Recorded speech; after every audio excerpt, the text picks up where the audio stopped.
To our apostolic family, we thank you. To the pastor of our church, Dr. Brazier, we thank the Brazier family. There are some people in this world who simply cannot be introduced. These are the people who are so groundbreaking and remarkably relevant that they exist at the level of our collective consciousness. Some folks are not just popular, they are significant. And whenever you come across people like that, they need not be introduced, only presented.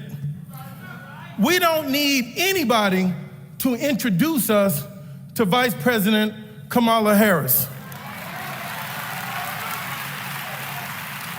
She has always been a part of our community, from graduating from Howard University to a proud member of Alpha Kappa Alpha Sorority Incorporated, just down the block from here.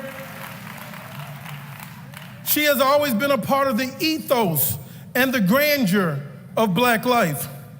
Her heritage stands across the roads of two communities, and she has dared to make each of them proud. Not only do we know her, but the people who don't like us know the name Vice President Kamala Harris. People who are mired in bigotry and hatred have come to know the name of Vice President Kamala Harris. People who make threats against democracy and have no compassion for the least of these have certainly found out who this remarkable woman happens to be. And every time she wakes up in the morning, I'm sure there are some adversaries of our cause and our culture and against America who say, man, she is at it again. She won't stop. Because she is a woman who has stood up for women's rights, for what we know should be a constitutional right, for a woman to have the right to make decisions on the autonomy of her body. Here is a woman who does not dissimulate, but says what she means, and she means what she says.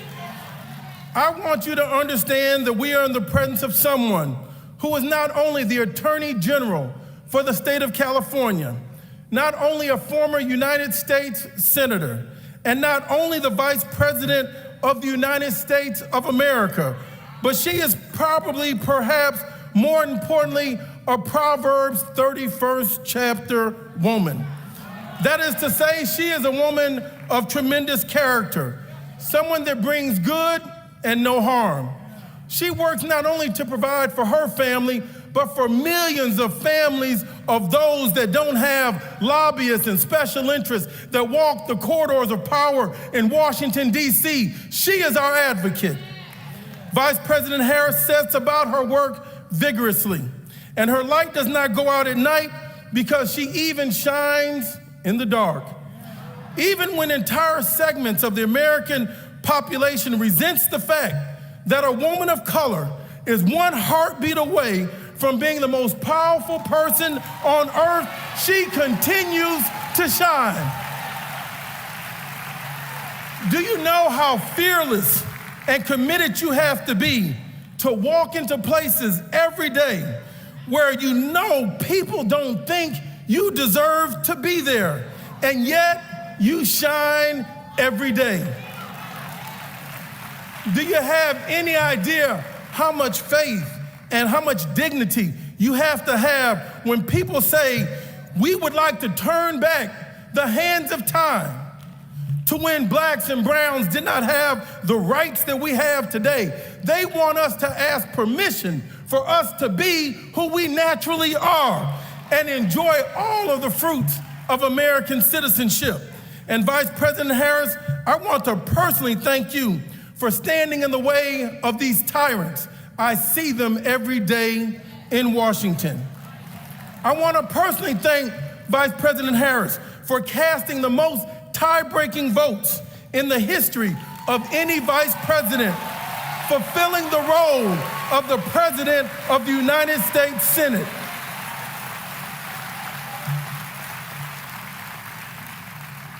And by the way, that hasn't happened since 1832, 191 years ago.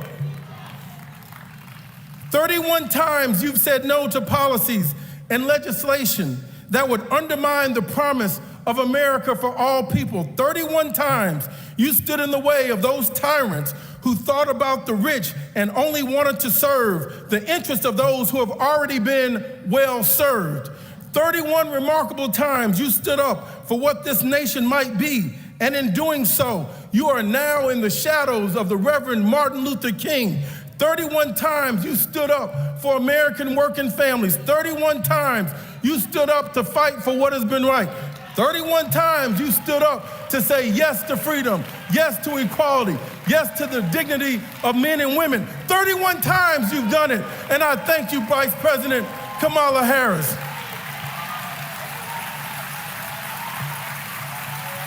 What she has done in the Senate is a manifestation of what Reverend Martin Luther King died to do in the streets. And somebody needs to thank the Vice President of the United States for having stood in the breach and defended our interests. Madam Vice President, with your permission, might I have a point of personal privilege? I just learned that. This week, my father announced his retirement. Now he has pivoted. He can't retire. He's a pastor and he's a freedom fighter. Give the Reverend Jesse Jackson another loving round of applause.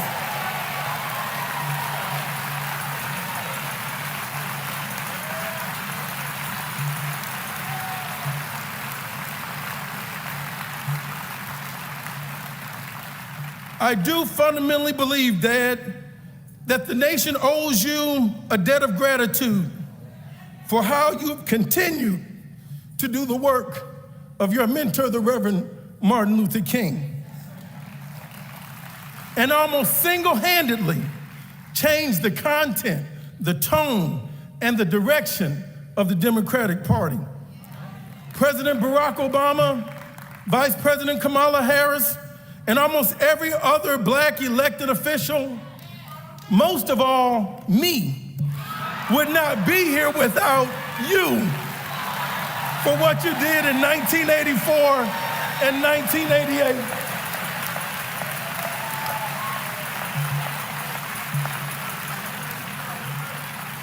You changed public policy in America, and all you had, all Dad had, was a Bible.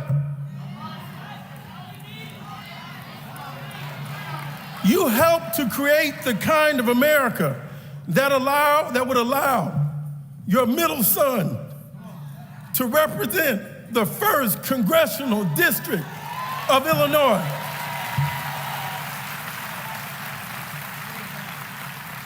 I would not be here without you, Mom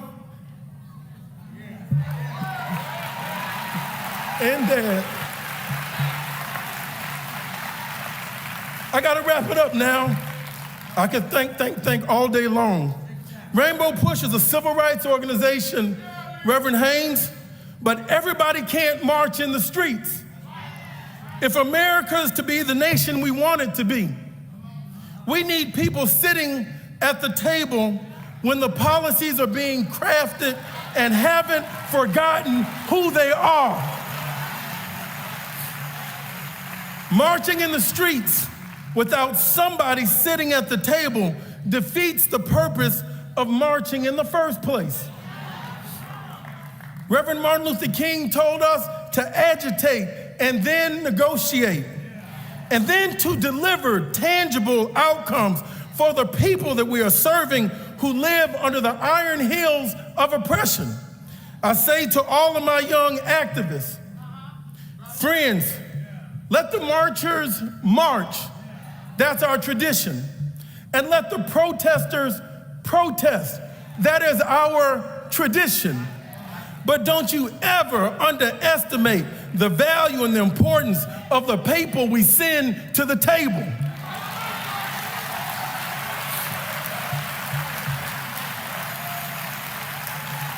These are the people who deliver on the social and political climate that you have helped to create. And I don't care what anybody says about the Biden-Harris administration. I've seen it up close and personal on your behalf. They have already delivered for the American people. In the last administration prior to the Biden-Harris administration, we were promised an infrastructure bill every week after week after week, and not one shovel went in the ground. The Biden-Harris passed the legislation for infrastructure. That's what they've already done. And let me tell you, work is now plentiful. This administration has passed laws to combat climate change. There are more people working in this country today than has ever been in the history of America. This administration rescued our economy that was mishandled by the previous administration. This administration expanded the benefits and services to veterans in a way that has never, ever been done before. The Biden-Harris administration passed meaningful gun law reform the first time in 30 years. They protected LGBTQ rights. We have to continue to fight. They put the first African-American woman, Ketanji Brown Jackson, on the United States Supreme Court. This administration has delivered. And through the American Rescue Act, this administration has provided support to millions of people who would have otherwise drowned in the sea of economic inequality. On behalf of all of us, Vice President Harris, thank you for being in the room where it happens. And we thank you for not being one of those members of our community who gets to where they are and then forgets how they got there.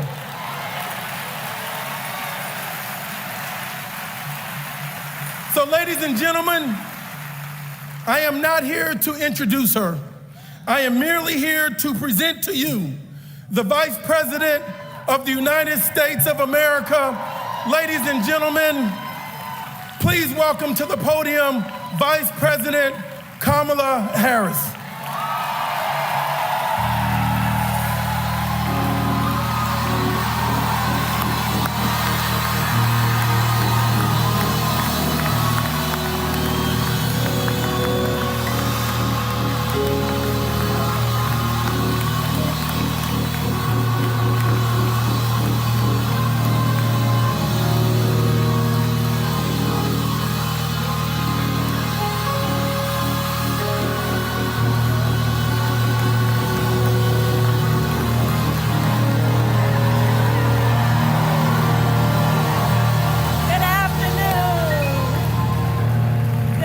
Good afternoon. Please have a seat. I said to the congressman, I didn't know he could preach like that. Oh, good afternoon, everyone. I want to thank the congressman for that extraordinary presentation and for his work. I recently had the congressman at my home for dinner, and we talked about his father and we talked about his vision as the son of the father for the future of our country. And I have seen him at work when the cameras are on, when the cameras are off in Washington, D.C., doing the work of representing his district. And he truly, truly is a national leader. Thank you, Congressman, for that introduction.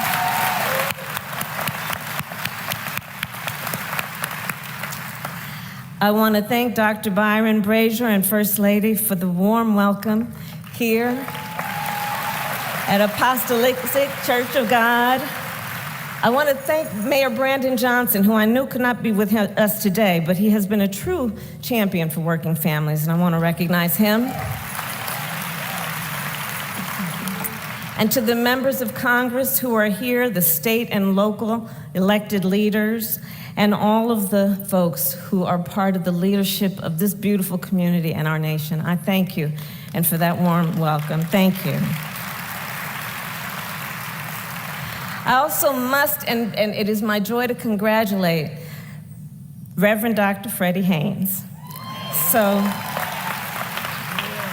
I have known him and worked with him for over 20 years, including when we worked together years and years ago in the early days of the criminal justice reform movement. And I am so confident in his leadership and his ability to carry on the greatest traditions of this organization and to meet the challenges of this moment. Congratulations, Reverend Haynes.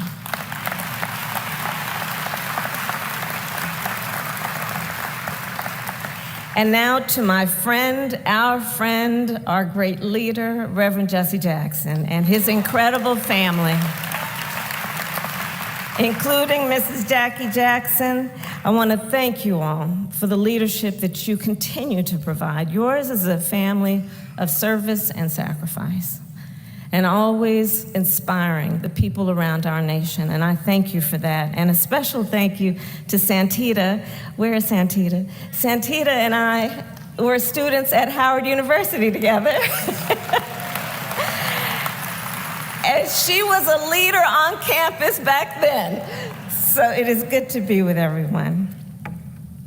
So today, we celebrate one of America's greatest patriots, someone who deeply believes in the promise of our country, a fighter for freedom and human rights for all people.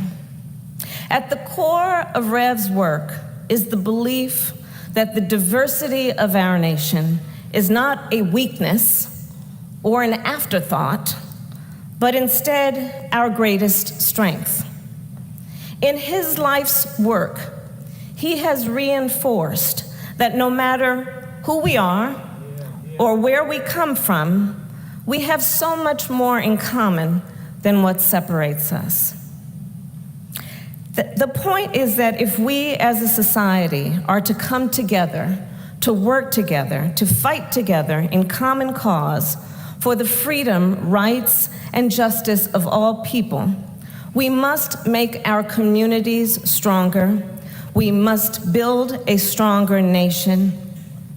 And as a result, we will have a stronger democracy and a stronger world. And it is with this understanding, this vision, to see what can be unburdened by what has been, that Rev has dedicated his life to building that coalition. From Washington, D.C. to California, from the Mississippi Delta to Appalachia, from South Africa to the south side of Chicago.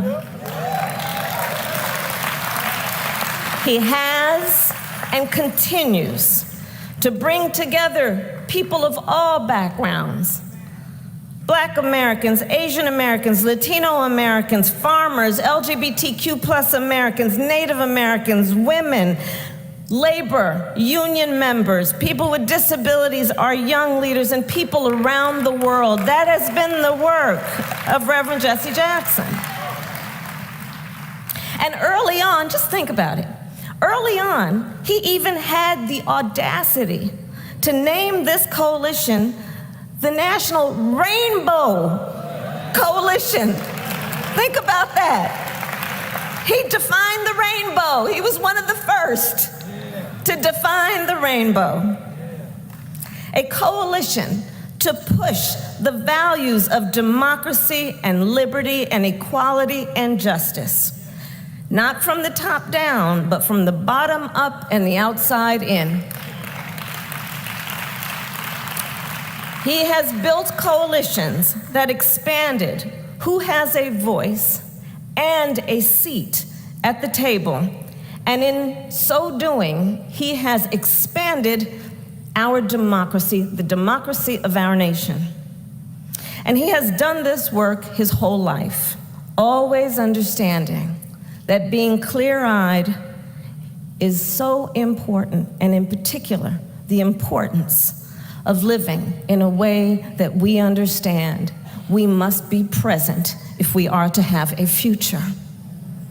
He has always been clear-eyed about the moment we are in, Think about it. As an 18-year-old, at the height of segregation, Rev brought people together at the Greenville Public Library sit-in.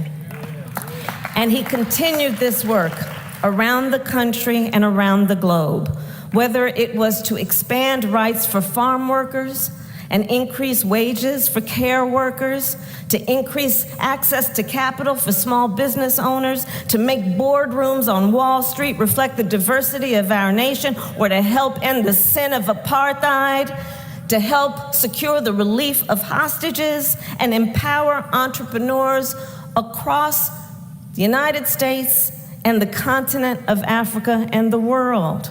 This is the span of his work.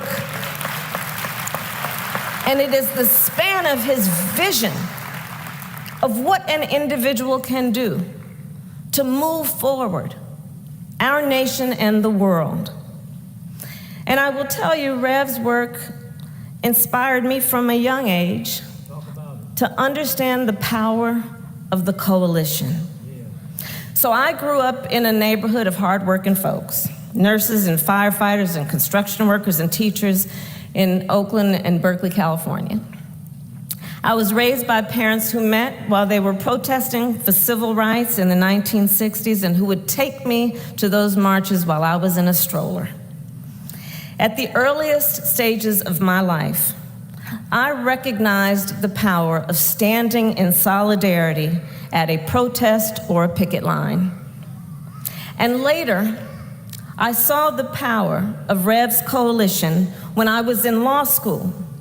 So when I was in law school, I was back in California after I left Howard, and I drove a Toyota Corolla. It was a fancy car for me. And I had a bumper sticker in the back window, Jesse Jackson for president.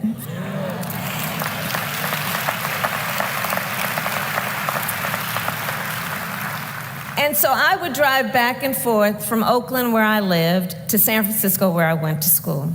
And I would drive across the Bay Bridge, if anybody knows the Bay Area.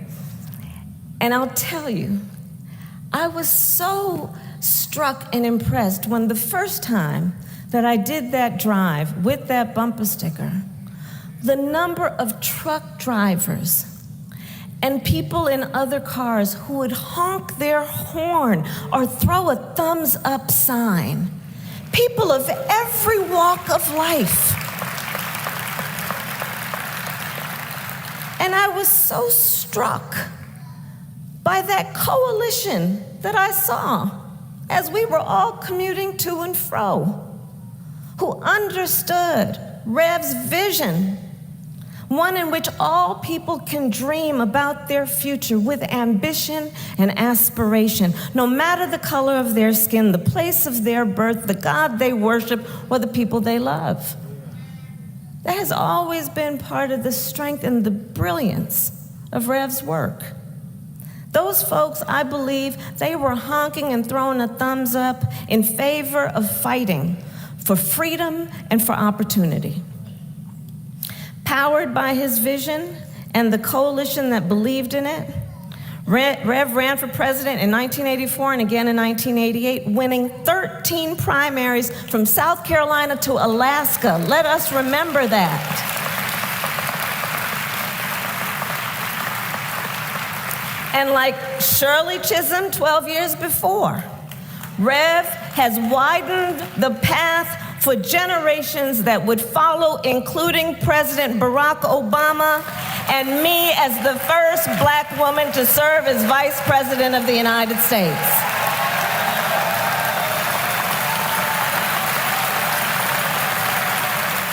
I am clear about that.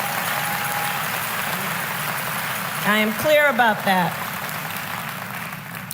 And even before I served as vice president throughout my career, I often worked with Rev to do the work of taking his direction on how we should expand the coalition.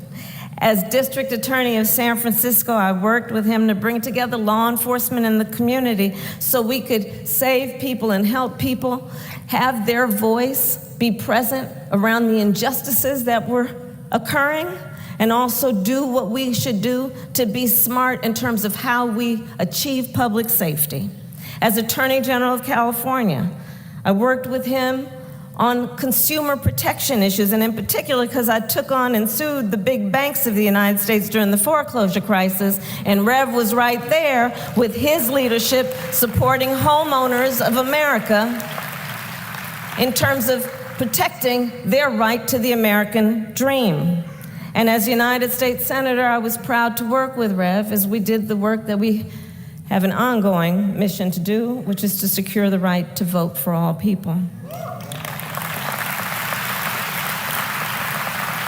And then in 2020, we worked together with folks across our country to mobilize that same coalition, to organize and to register voters. And as a result, Joe Biden and I went to the White House.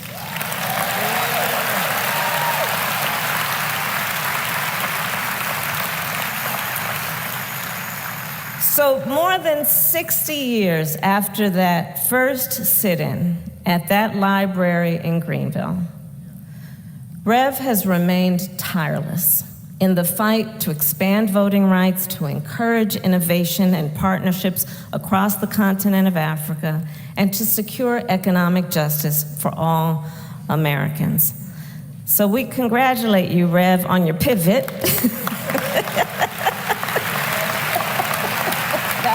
I got the memo. And as President Biden said today, Rev, you are a man of God and you are a man of the people.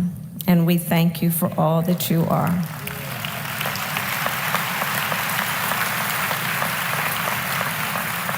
And so in the spirit of your ongoing work, Rev, I do believe that it is critically important that we who have been inspired by your leadership take on our responsibility to see clearly the moment we are now in. And let us acknowledge that the fight is more important than ever. Because church, in this moment, across our country, we are witnessing hard-fought, hard-won freedoms under full-on attack by extremist so-called leaders. And these extremists have an agenda to divide us as a nation, an agenda to attack the importance of diversity and equity and inclusion and the unity of the Rainbow Coalition. These extremists wrote legislation and brought litigation to the United States Supreme Court, the Court of Thurgood, in 2013 in Shelby v. Holder, to destroy hard-fought, hard-won rights around the legitimate responsibility a government has to ensure that the people have unfettered access to the ballot. They laid the groundwork for the Dobbs decision last year, when the court took away a constitutional right that had been recognized from the people of America, from the women of America, took the right of every woman to make decisions about her own body, not having the government tell her what she's supposed to do. These extremists went back to the Supreme Court, and last month, the court cut off access to opportunity when they gutted affirmative action and student debt relief. And these extremists won a case that allows businesses to discriminate against the American people. State by state across our nation, these extremists ban books in the year of our Lord 2023. They ban books and prevent the teaching of America's full history. All the while, they refuse reasonable gun safety laws to keep our children safe. Understand what's happening. Let us understand the moment we are in. And we know in these dark moments, history shines a light on our path.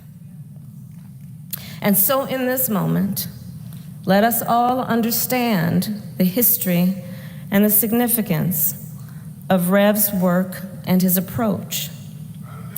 Just as Rev has shown, our ability to stand together is our strength.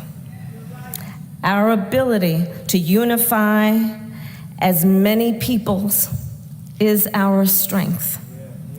And the heroes of this moment will be those who bring us together in coalition. Those who know that one's strength is not measured based on who you beat down, but who you lift up.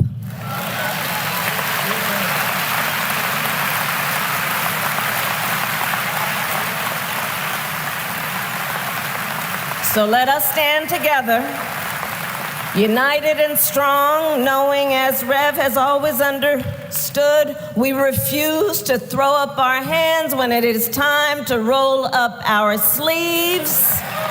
And as the great Coretta Scott King taught us, the fight for civil rights must be fought and won with each and every generation. And alas, that is our work. And our gains will not be permanent if we are not vigilant. And as we know from Romans chapter 5, verse 5, hope does not disappoint us. So fueled by the love of our country, just as Rev has done his entire career, let us keep hope alive. Let us keep hope alive. Let us march. Let us vote. Let us fight, knowing when we fight, we win. May God bless you and may God bless America. Thank you.